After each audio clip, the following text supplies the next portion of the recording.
একজন লিবিয়ান যুবক, নাম তার আমির, সৌদি আরব যাচ্ছিল হজ করার জন্য।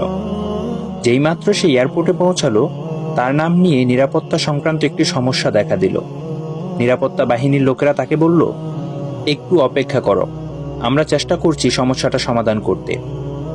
এই সময়ে অন্য সব হাজিরা তাদের প্রক্রিয়া শেষ করে প্লেনে উঠে পড়ল, আর প্লেনের দরজা বন্ধ হয়ে গেল।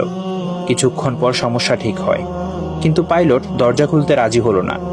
প্লেন চলতে শুরু করলো এবং আমেরকে ফেলে রেখে উঠে গেল। অফিসার তাকে সান্ত্বনা দিয়ে বলল, মন খারাপ করো না, হয়তো এটা তোমার কপালে ছিল না। কিন্তু আমেরের ছিল অটল বিশ্বাস। সে উত্তর দিল, আমার নিয়ত হজে, ইনশাআল্লাহ আমি হজে যাবই। হঠাৎ খবর এলো, প্লেনটিতে যান্ত্রিক সমস্যা হয়েছে এবং তা ফিরে আসছে। প্লেন ফিরে এলো, মেরামত করা হলো, কিন্তু তাও পাইলট আমেরের জন্য দরজা খুলতে রাজি হলো।